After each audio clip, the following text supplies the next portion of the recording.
Brian, good to see you here. I saw you briefly at the winter meetings in the scramble. I was like half sprinting over to get to the set in time. I'm always that guy. But anyway, good to see you here. And a lot's changed since I saw you. Pete Alonso added to the mix. Your thoughts? Yeah, of course that happens when I'm leaving. I left Tuesday night, and I was hoping there would be a little bit of action. It was good to see you, though, Scott, and you were hustling.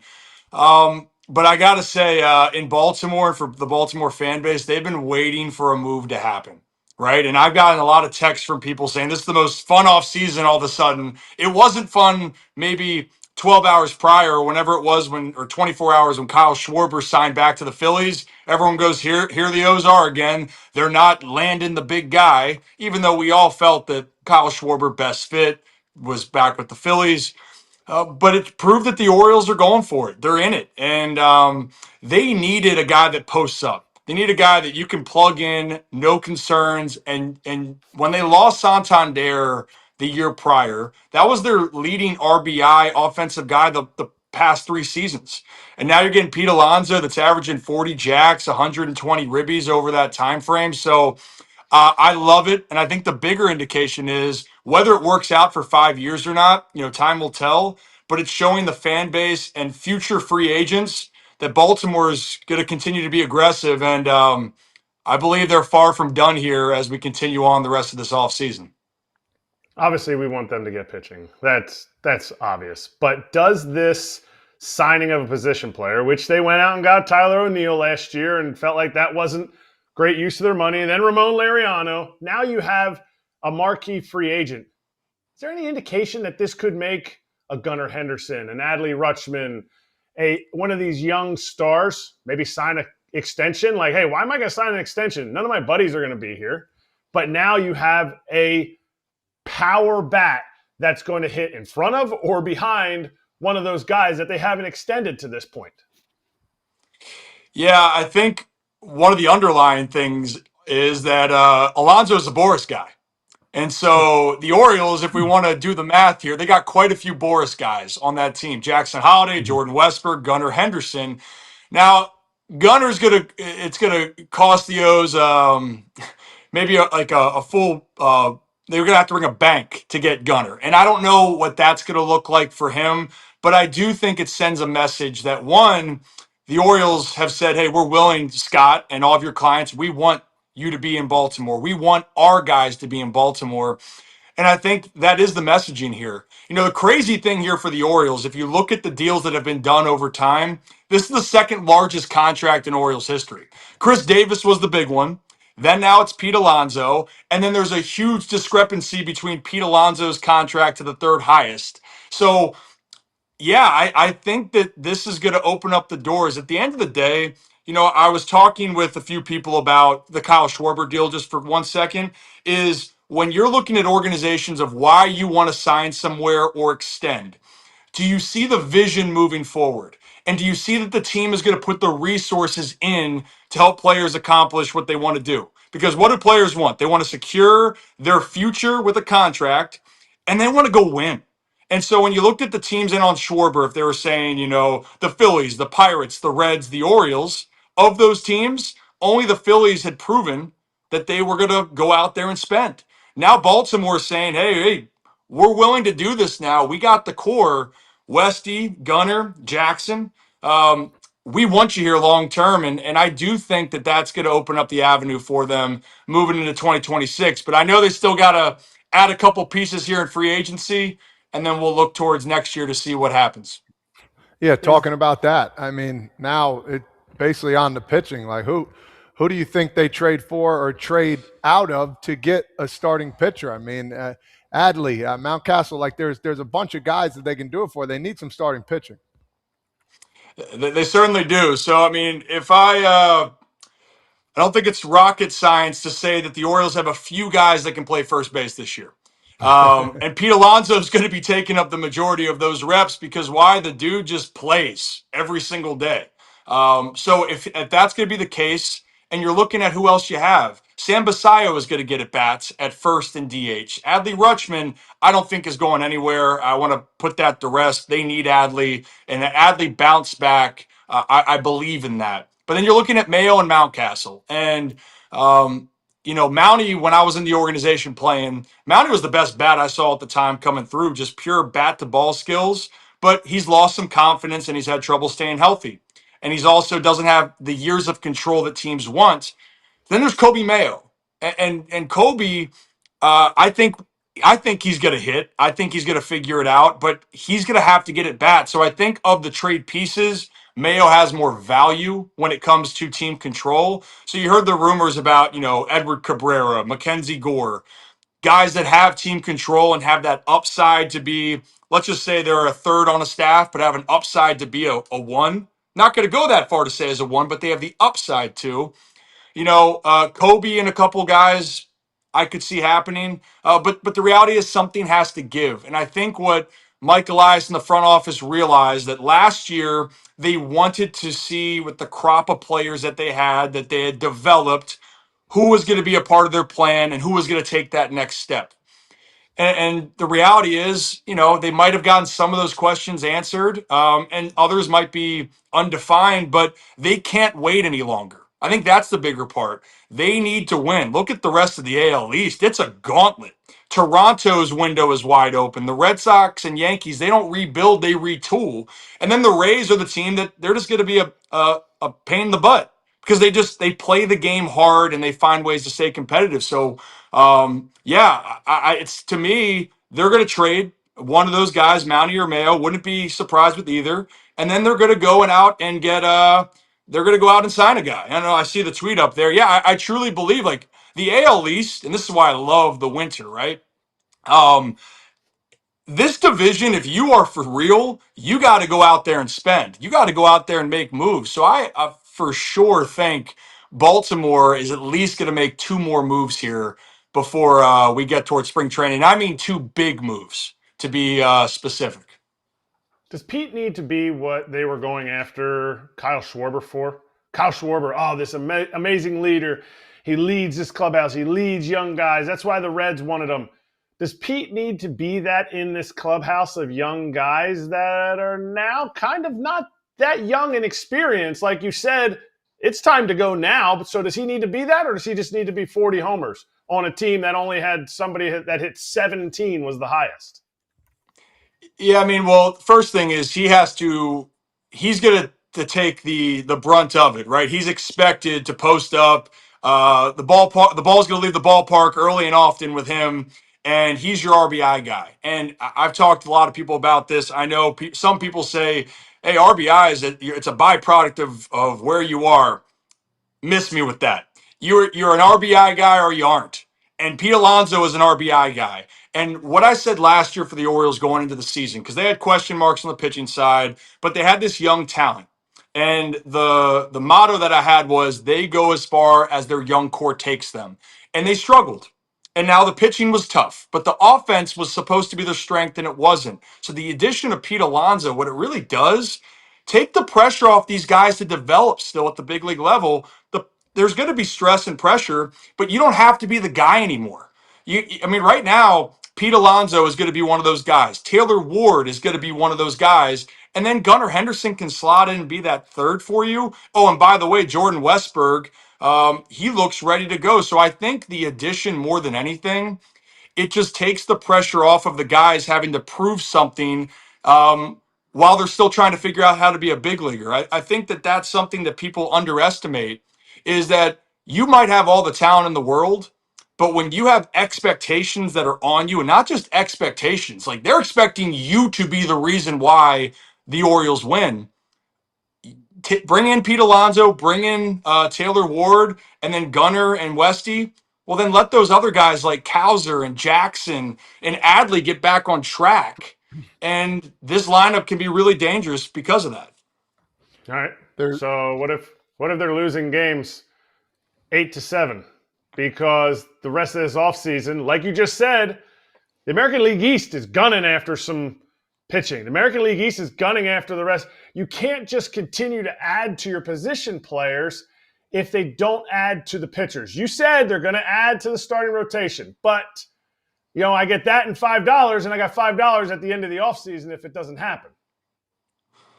Well, I hear you. I see what you're trying to spin here, but I can say pretty confidently, you know, they're not going to get burned twice. I would be shocked. And what I mean by that is last year they were trying to figure some things out. And I think one part that people are missing when new ownership comes in, some of it it's hitting the ground running. Others is let's assess what we have and go from there. With what happened last year, it stung so deeply and it was deep rooted in Baltimore. Everything that Michael I said on his wish list has happened so far except starting pitcher. They will make another move. That's it's not a maybe, it's a guarantee. They will go get another guy. I think that they get two for all the reasons that they mentioned. And this is even for the long term of it. We're talking about building momentum. Baltimore, even with the down year last year, if we look in that division, they make a couple moves. Baltimore, just like Toronto, Boston, New York, they can win the AL East and not only win the East, they could go to the World Series. So I think the urgency's there. And I think the best lesson is learning from the past. And I know that Mike Elias in the front office took a lot of heat last year. But one thing I want people to understand is there was a reflection period and going, I didn't do enough. I messed up. And his actions now have to speak louder. And so far, his actions are showing he's learned a lot. But when the deal's done, people will feel a lot better. But I know a move's coming, and I'm just curious on if I'm right on who it's going to be. Uh-oh. Kratz. Well, Todd Father. I mean, you do your thing, but I mean, you're Todd Father, so can you pry a prediction out of him? That's what that was my next question. I was going to say, I said, this AL East is stacked. If people are going left and right, who's going to be the next team to get after, a Bellinger, Bregman? But yeah, I don't know. Give me something you think that might happen, unless you're trying to keep it hidden for Christmas. No, what are you saying about for all teams here? Or just Give me your thoughts first, and then what do you think about the AL East? Who's going to be the next big gun going to a big team?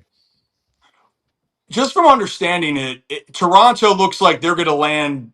They're either bringing back Bo, in my opinion, or Tucker, right? Because talking to Mark Shapiro, president of operations, I remember last year I talked to him to begin spring or the season, and he said we're a big market. I think people don't recognize that, and they've been in on guys. And then who's the first big pitcher to sign? It's Dylan Cease to Toronto.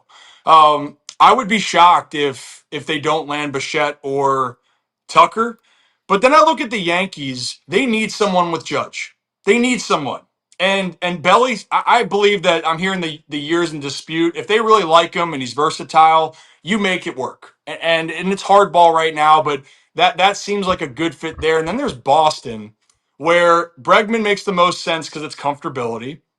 Um, could the trade market happen? You hear Marte, you hear names thrown out there. The Red Sox like to be strategical, but they need a big bat. Like I, I would like to say that those guys go where I expect them to, but if we're going off of what we just talked about and looking at the construction of the AL East, and if the Red Sox, the Yankees, the Blue Jays, and Orioles want to be for real, you got to keep up. And those are the big names. The one I'm really curious about, though, of the free agents is what's going to happen with Framber Valdez. Talk about a guy that can tip how people feel. And I know with everything that happened in Houston down the stretch there, is that a worry? Is that a concern? If you're not concerned and he goes out and does his thing, he's the top arm still available. So I'm really curious, but that's my gut. I think that a lot of the big names stay in the AL East. I'd be shocked if they don't, because the Yankees, we've seen it. Aaron Judge is not human, but he needs help. So yeah, he needs help, and the Yankees already got an unbelievable pitching staff. So we'll see, and maybe off times we can talk more about some moves. But I'm expecting things to get buzzing here in the next few days. You were kind of leading in, and I gotta ask. When you heard Robert Suarez signed, were you fearful that your possible prediction was a Suarez that wasn't going to the Orioles? Is that your prediction of who you think the Orioles are going to sign in Ranger Suarez? Oh man. Well, I will say this. If we're looking at value and you're looking at just opportunity, what you get out of someone, risk, reward. I thought Ranger Suarez to Baltimore was as great of an opportunity, because here's the reason. When you look at the other guys, like if you're looking at Zach Gallen, you're looking at Framber Valdez, you're looking at any of those other pitchers, they probably got better overall stuff. Ranger Suarez knows how to pitch, and he knows how to pitch in big games. And for the Orioles, you need consistency overall. So I just thought it was a best fit. But then you wonder, if MacKenzie Gore becomes available, do the Nats and Orioles make the first trade in the history between the two teams? Perhaps, but for the Orioles, what I think they need is dependability and consistency. The two guys that fit that mold right now are either Framber or Ranger, and Ranger's going to be the cheaper option. So I just think it makes a lot of sense with Ranger Suarez and whoever it is, having Kyle Bradish back. I think people don't realize how good Bradish is. He was my one teammate where I watched him and said, thank goodness I never have to face you in the minors. And then Trevor Rogers, if he's 70% of what he was factored in with one of these guys, Baltimore Orioles staff is going to look really good. Okay. I know what Kratz wants to do. He wants to spend Baltimore's money, right? But I'm going to try and be the middleman here and be realistic for my final question. I'm with you. One starter from the market. Two, I don't think is very realistic. Like, are they going to get Ranger Suarez and Framber Valdez or Tatsuya Imai, right? I think one of those guys goes to Baltimore. But Ryan, for me, I still need another, ideally, top-end guy, a 1, 2, or 3, a guy that can pitch in a playoff game for them. And I do think, you mentioned Gore, that's a good name. I still think they might be able to pry away someone like Freddy Peralta for the right package. So who do you think contains the most value that they can afford to lose? Is it Kobe Mayo? Is his value still high enough that they can swing a deal for 1 year of Freddie and maybe, an A-ball or more of a high ceiling, low level prospect? They've done business like that before, right? They did Joey Ortiz and DL Hall, and I think a comp pick for Corbin Burns, and that actually worked out really well for them. I know they didn't win a playoff game that year, but it wasn't Corbin's fault. For sure, yeah. Burns was shoving. In the playoffs, I think the Orioles pitching staff allowed 3 runs in that game, and the Royals walked out with that series win. That's a sensitive spot, so we'll move past that. But overall, Freddy Peralta, great pitcher. But I think for the Orioles, if you trade for Freddie, you want to find a way to extend him this time, letting Corbin go, which, Corbin wanted to go to Arizona. Players have their own priorities, and it made sense. But I think for the Orioles, if you get Peralta, you would have to extend him. Guys with team control, that seems more of the option. But when you're saying about who's the most valuable, I think it depends on how you view Kobe Mayo, because he's big league ready. He needs at bats. So Kobe right now would probably have the most value. And then the Orioles just got a ton of pitching prospects over the last trade deadline here, right? So they could package some things together depending on the team that they're talking to. So the Brewers, Kobe Mayo could be enticing, and it doesn't have to take as much. But if you're talking about the Nats, for instance, for Gore, hypothetically, they're in a little bit more of a rebuild. So if they do that, they might want some of those young, appealing arms that are maybe a year or two away, but still want a headline with a big bet. So I think the answer for me, Kobe Mayo still has the most value, but it's just to be determined on what they do. I think Mountcastle, while I believe Mountie can bounce back in the right situation, he's not going to be under contract for much longer. So yeah, I think that's the need. But Peralta, only if you extend him. I think elsewhere would make more sense for Baltimore, at least for what I've mentioned so far.